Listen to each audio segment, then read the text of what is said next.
Bienvenidos a su programa, el Catecismo de la Iglesia Católica. En el programa anterior concluimos expresando que los salmos son la obra maestra de la oración, que abarcan toda la creación y recuerdan los acontecimientos salvadores del pasado. Como católicos conviene rezar los salmos refiriéndolos a Cristo, así como a nuestras oraciones dirigidas a los santos, que son los mediadores que ruegan a Jesús, al Padre y al Espíritu Santo para que obtengamos las gracias necesarias de todos ellos. En este capítulo del Catecismo de la Iglesia Católica iniciaremos el estudio del pecado y las faltas contra el amor de Dios. Acerca del pecado, tenemos en el Evangelio una revelación de la misericordia de Dios para con los pecadores. Cuando el ángel anunció a San José el nacimiento del Salvador, le dice: «Le pondrás por nombre Jesús, porque Él salvará al pueblo de sus pecados». Si Cristo Jesús, al instituir la Eucaristía, dice: «Este es el cáliz de mi sangre, que será derramado para el perdón de los pecados». El pecado es faltar contra el amor de Dios o del prójimo a causa de un apego indebido a otros fines que atraen. San Agustín dice que pecado es una obra, una palabra o un deseo contrario a la ley de Dios. El pecado es una ofensa a Dios. Por eso, el pecador puede decir con el Salmo 50, contra ti, solo pequé, Señor, hice la maldad que aborreces». El pecado es ir contra el amor de Dios que nos tiene y nos aparta del amor de Dios. San Agustín afirma que pecar es amarse a sí mismo hasta despreciar a Dios. Clases de pecados. La Santa Biblia trae ciertas listas de pecados, de los cuales afirma que quienes se dedican a cometerlos no heredarán el reino de Dios. Por ejemplo, la impureza, homosexualidad, idolatría, hechicería, odio, rencor, envidia, borracheras, ira y peleas. Hay pecados espirituales y pecados carnales. Pecados de pensamiento, de palabra, obra y de omisión. Se llama omisión el no hacer lo que se debe hacer. ¿Qué es el pecado mortal? Pecado mortal es decir, hacer o pensar algo contra la ley de Dios o contra la ley humana, en materia grave, con plena advertencia y pleno consentimiento. Hay una clase de pecado que lleva a la muerte. Este pecado se llama mortal porque nos hace perder la vida de la gracia, o sea, la vida sobrenatural de nuestra alma, y nos pone en peligro de condenación eterna. Dice San Pablo: «Os advierto que quienes tales pecados quieren seguir cometiendo no heredarán el reino de los cielos». Con el pecado mortal ofendemos gravemente a Dios. Perdemos la vida sobrenatural de la gracia y del derecho al cielo. Para que un pecado sea mortal, se necesitan 3 condiciones: que haya materia grave, que haya pleno consentimiento y pleno conocimiento. La materia grave es ir contra uno de los 10 mandamientos. ¿Qué debemos hacer cuando cometemos un pecado mortal? Cuando tenemos la desgracia de cometer un pecado mortal, debemos arrepentirnos, pedirle muchas veces perdón a Dios y hacer propósito de no volver a ofenderlo, ofrecerle oraciones y buenas obras en satisfacción por nuestra culpa y en la primera oportunidad que tengamos hacer una muy buena confesión. Cuando el rey David cometió el gravísimo pecado de hacer matar a un hombre para robarle su esposa, llegó el profeta Natán a decirle que Dios estaba disgustado por este pecado y que lo iba a castigar terriblemente. David se arrepintió y empezó a rezar pidiendo perdón a Dios. Hizo sacrificios, gastó buenas cantidades de dinero para el culto, se propuso no volver a cometer jamás un pecado grave y Dios quedó tan contento que le perdonó completamente. Por esto, el rey David escribió emocionado: «Un corazón arrepentido, Dios nunca lo desprecia». ¿Qué es el pecado venial?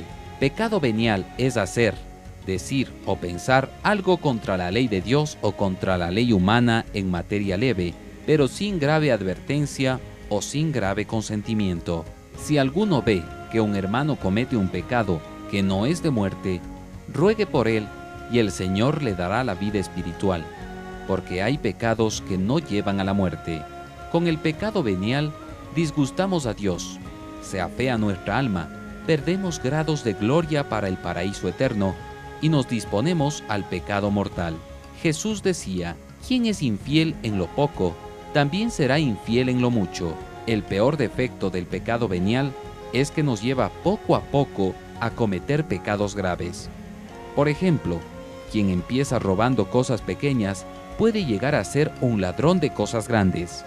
Quien ama las pequeñas peleas puede llegar a ser un gran asesino.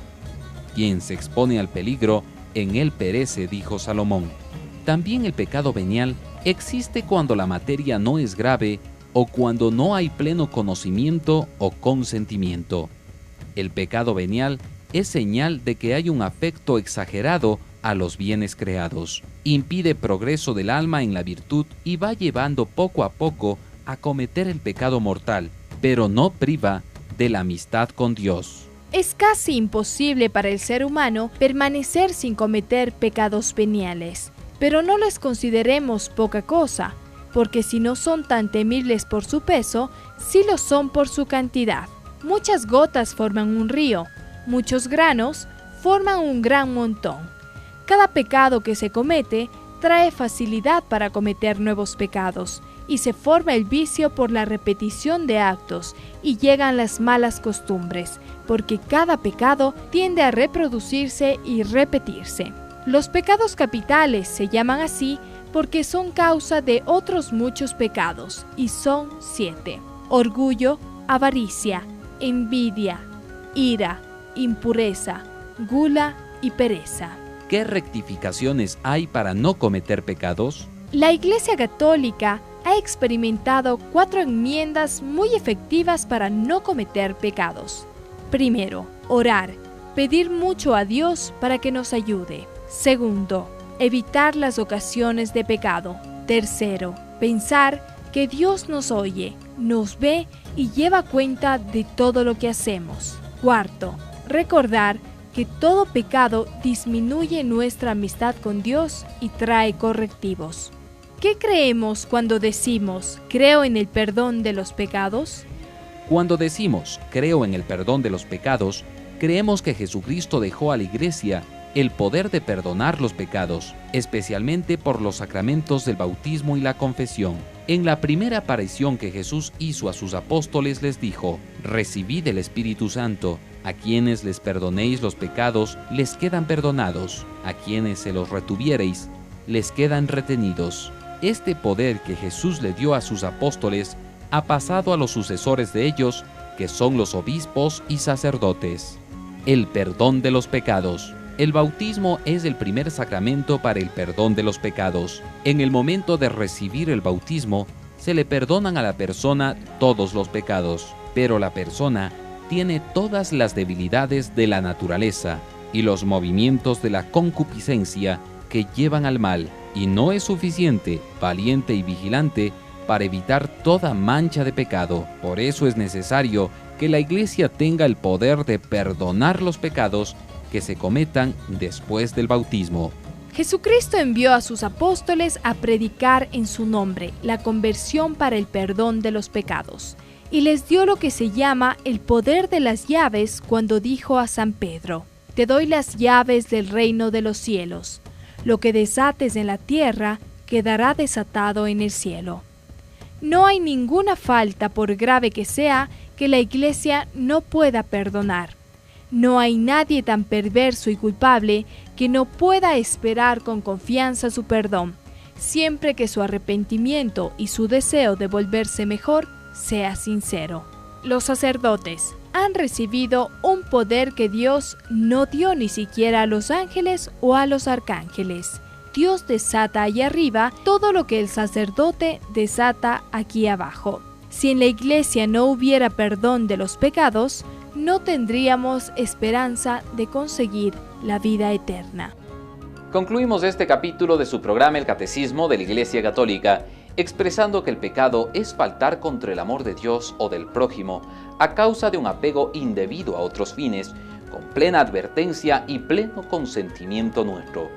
La Iglesia Católica nos recomienda enmiendas muy efectivas para no cometer pecados, como el orar, pensar que Dios nos oye, nos ve y lleva cuenta de todo lo que hacemos, y recordar que todo pecado disminuye nuestra amistad con Dios. En el siguiente capítulo de su programa El Catecismo de la Iglesia Católica, iniciaremos el estudio de los 10 mandamientos, un regalo de Dios. Muchísimas gracias por habernos acompañado.